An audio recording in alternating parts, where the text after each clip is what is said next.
Selamat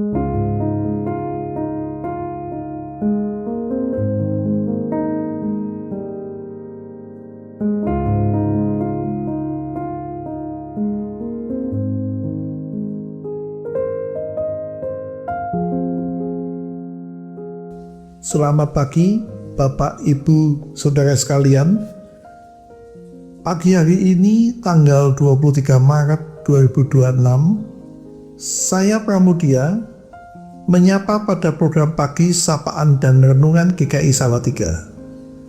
Sebelum kita melanjutkan acara ini, saya mengajak untuk berdoa.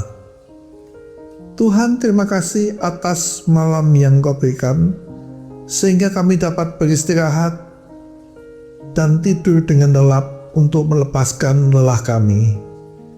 Terima kasih juga atas semua berkat yang Kau berikan dan atas kekuatan yang Kau berikan, sehingga kami masih dapat bangun di pagi hari untuk selanjutnya melangkah mengisi lembaran baru kehidupan. Terima kasih atas bimbingan dan penyertaan-Mu. Biarlah kehendak-Mu yang terjadi di setiap langkah kami. Doa ini kami panjatkan dalam nama Tuhan kami, Yesus Kristus. Amin. Bapak, Ibu, Saudara sekalian, renungan pagi hari ini diambil dari kitab Kejadian 2 ayat 15. Demikian firman Tuhan. Tuhan Allah mengambil manusia itu dan menempatkannya dalam Taman Eden untuk mengusahakan dan memelihara taman itu. Bapak, Ibu, dan Saudara sekalian, pada kitab Kejadian pasal 1, firman Tuhan mengatakan bahwa Allah yang menciptakan alam semesta dan ciptaan Allah adalah baik adanya dan sangat lengkap. Ada langit, ada bumi, ada terang yaitu siang, ada gelap yaitu malam, ada air, ada daratan. Ada cakrawala yang memisahkan air di bawah cakrawala dan yang di atas cakrawala, lalu mengumpulkan air yang di bawah dan dinamai laut dengan daratan.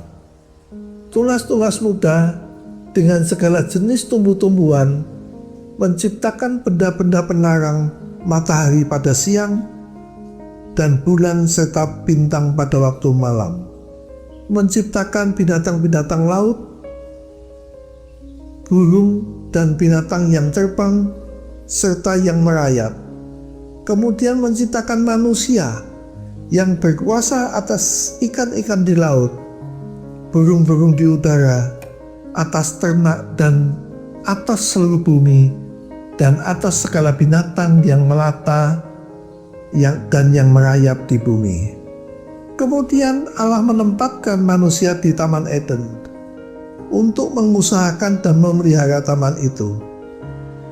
Dengan demikian, terhadap semua yang diciptakan Allah, kita diberi kekuasaan oleh Allah untuk dapat mengusahakan, atau dengan kata lain, mengolah atau memanfaatkan, namun juga untuk merawatnya. Bapak, Ibu, dan Saudara sekalian, setiap saat, baik di saat kita istirahat atau beraktivitas, secara otomatis kita telah diberkati karena menghirup udara yang diberikan Tuhan secara cuma-cuma. Di dalam udara yang kita hirup terdiri dari 21% oksigen dan 70% nitrogen serta 1% gas lainnya.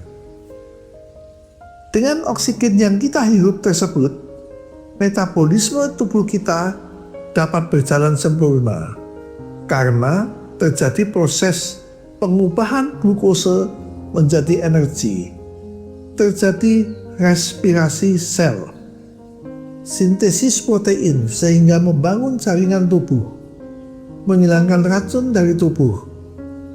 Dalam sehari, kebutuhan oksigen kita saat kita istirahat, kita membutuhkan 5-6 liter per menit. Jika kita beraktivitas ringan, kita membutuhkan 10-20 liter per menit. Dan jika kita beraktivitas berat, kita membutuhkan 20 sampai 40 liter per menit. Seseorang tidak mungkin dapat hidup dengan meninggalkan oksigen dan menggantikannya dengan yang lain. Dengan demikian, udara yang bersih yang diberikan oleh Tuhan ada bagian penting dari kehidupan kita semua. Udara yang bersih, khususnya oksigen, harus kita jaga. Salah satunya yaitu dengan menanam dan merawat pohon serta tidak merusak atau menebang pohon.